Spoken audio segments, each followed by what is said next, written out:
Buenos días compañeros, vamos a seguir con la segunda parte de la clase de glucólisis. Vamos a hablar ahora de fosforilación oxidativa, cómo es ese proceso. Ustedes saben que el NADH y FADH que se forman durante la glicólisis en la degradación de ácidos grasos y aminoácidos y el ciclo del ácido cítrico contienen electrones de alta energía. ¿Qué es la fosforilación oxidativa en sí? Es el proceso mediante el cual estas moléculas se oxidan, transfieren sus electrones al O2 y la energía resultante forma ATP. Esto tiene lugar en la mitocondria. Entonces vamos a ver aquí, este es el cuadro de la fosforilación oxidativa, ya la vamos a explicar bien. Obviamente tienen que saber que la cadena de transportes electrónica es un conjunto de complejos enzimáticos que está en la membrana mitocondrial y estos oxidan al NADH y al FADH, es decir, utilizan el O2 y generan gradientes de protones. Y la ATP sintasa aprovecha la energía de gradientes de protones para producir ATP. Entonces aquí vamos a ver, ustedes ven que esto se produce en la membrana interna, por favor, de la mitocondria, la fosforilación oxidativa. Y obviamente tanto el transporte de electrones y esta fosforilación oxidativa es llevada hacia afuera por medio de las proteínas que se encuentran en la membrana interna mitocondrial. Entonces aquí tenemos, miren, los protones que están en la intermembrana, en el espacio intermembrana, comienzan a ingresar y el NADH, ¿sí ven? El NADH, está aquí el NADH, libera los protones y estos a su vez siguen yendo y se unen con el oxígeno y forman agua y siguen liberando protones. Ustedes lo ven aquí y obviamente esos protones también ingresan y pueden por medio de la ATP sintasa formar de ADP a ATP. Esa es simplemente la fosforilación oxidativa. Bueno, entonces ahora vamos a hablar del ciclo de las pentosas. Entonces, la ruta de las pentosas es un proceso alternativo. La glucólisis forma parte de la glucólisis y ya vamos a ver cómo se une la glucólisis. Su función predominante es anabólica y tiene dos funciones principales. Es proporcionar NADPH para la biosíntesis reductora y proporcionar ribosa 5-fosfato para la biosíntesis de nucleótidos y ácidos nucleicos. Entonces, ¿para qué se utiliza el NADPH? ¿No es cierto? Se utiliza en reacciones de biosíntesis de ácidos grasos, esteroides y ácidos biliares, tanto en hígado, glándula mamaria, que se da en la lactancia, en el testículo, tejido adiposo y corteza suprarrenal. El NADPH en los eritrocitos regenera la glutatión reducida y la reducción de la hemoglobina oxidada. Y en el hígado nos permite para desintoxicar y eliminar medicamentos mediante el citocromo P450 monooxigenasa. Estas son las vías que requieren el NADPH, es la biosíntesis de ácidos grasos, de colesterol, los neurotransmisores, la biosíntesis de nucleótidos y la detoxificación, como habíamos hablado, mediante la glutatión oxidada y el citocromo P450 monooxigenasa.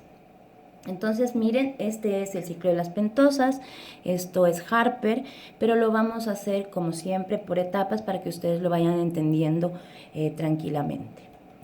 Entonces, tenemos dos fases, una fase oxidativa y una fase no oxidativa. La fase oxidativa comienza con la glucosa 6-fosfato, por favor, glucosa 6-fosfato. Y aquí vamos a utilizar una deshidrogenasa, pero como vamos a hacer NADPH, entonces no va a entrar NAD solo, sino un NAD fosforilado. Un NAD fosforilado, entonces entra NADPH y obviamente con la deshidrogenasa, mediante la glucosa 6-fosfato deshidrogenasa, hacemos NADPH y formamos la 6-fosfogluconolactona. Esta 6-fosfogluconolactona por medio de una lactonasa más agua libera hidrógeno y hace 6-fosfogluconato. y este 6-fosfogluconato por medio de otra deshidrogenasa que se llamará igual que el 6-fosfogluconato deshidrogenasa más NADP, obtenemos el segundo NADPH y la ribulosa 5-fosfato. Entonces, ahora vamos a la fase de interconversión o fase no oxidativa y nos quedamos ¿en dónde? Nos quedamos en la ribulosa 5-fosfato, ¿no es cierto? Es la fase no oxidativa. Esta ribulosa 5-fosfato, en esta parte vamos a obtener, ya obtuvimos el NADPH en la primera fase y ahora, ¿cuál es la segunda función de la ciclohexapentosas? Obtener ribosa 5-fosfato. Entonces, la ribulosa 5-fosfato va a utilizar una ribulosa 5-fosfato 3 epimerasa para hacer cirulosa 5-fosfato. ¿Por qué? Porque vamos a tener que entrar nuevamente a la glucólisis. ¿Se acuerdan que es una fase alternativa? Y por medio de la ribulosa 5-fosfato isomerasa va a ser ribosa 5-fosfato.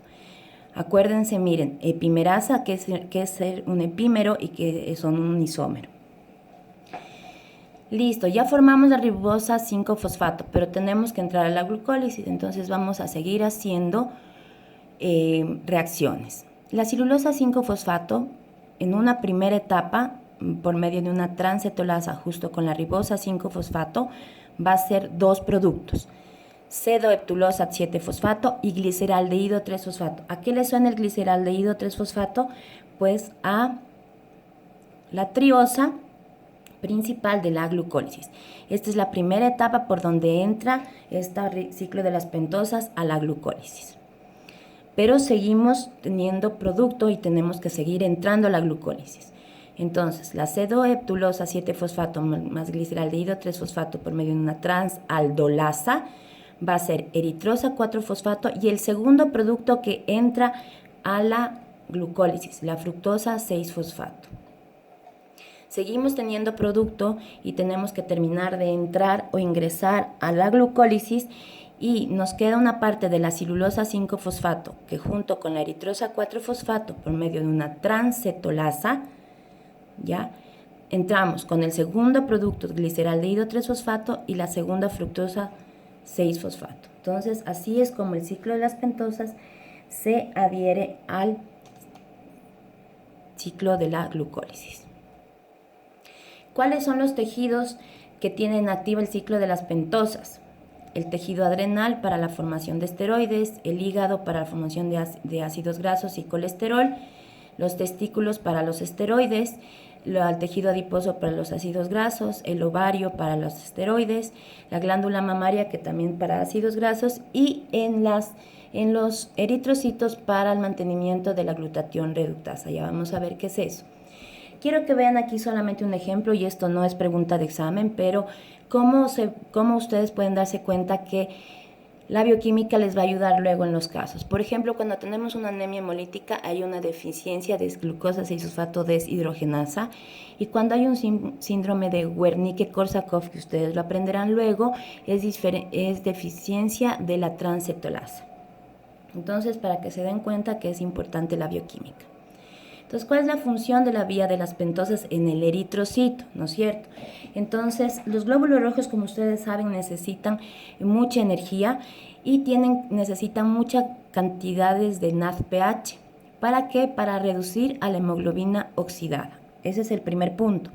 Segundo punto es para regenerar el glutatión reducido. ¿Qué es el glutatión reducido? Es un antioxidante que permite la eliminación de los peróxidos y la reducción de la ferrohemoglobina a hemoglobina ferrosa, ¿no es cierto? Entonces, estas necesidades solo se hacen por medio del ciclo de las pentosas y es la única vía metabólica por la que el eritrocito puede producir NADPH. Y terminamos todo lo que es glucólisis y vamos a hablar un poco de los carbohidratos especiales. Esto va a ser, vamos a ver los carbohidratos especiales, pero también vamos a ver carbohidratos que están unidos a otros elementos. Entonces comenzamos con las glicoproteínas. Acuérdense que las glicoproteínas forman parte de todo lo que son las membranas celulares. Entonces, ¿qué son las glucoproteínas? Pues son proteínas unidas a glucósidos, ¿no es cierto? O hay hidratos de carbono. Entonces tenemos el hidrato de carbono más la proteína. Entonces, ¿dónde están ellos? Ya sabemos, en la membrana celular, ¿no es cierto? La unión es por medio de un enlace óxido glucosídico, oxígeno glucosídico, y están unidos a las membranas y líquidos extracelulares en forma soluble. Estas glucoproteínas son las responsables de la formación de moco en los tejidos, obviamente, que son lubricantes y barreras protectoras. Forman parte de los componentes de ligamentos, tendones, cartílagos y huesos, y también forman parte de la transferencia de información. En la digestión, obviamente, ustedes saben que el tubo digestivo en general tiene que tener mucha mucosidad, mucho lubricante, y entonces estos recubren las mucosas del estómago y el intestino delgado, y eso hace que sean resistentes a secreciones digestivas y protegen la superficie interna de estos órganos para que no se produzca una autodigestión. Aquí les voy a dar los nombres de las glucoproteínas y su función. Entonces, los colágenos, y esto es pregunta de examen, son parte de la estructura molecular. Las mucinas son lubricantes protectores. Transferrinas y ceruloplasminas son de transporte. Miren, todas las inmunológicas, es decir, las inmunoglobulinas, son glucoproteínas. Las hormonas reguladoras también son glucoproteínas, las que forman el reconocimiento de unión celular.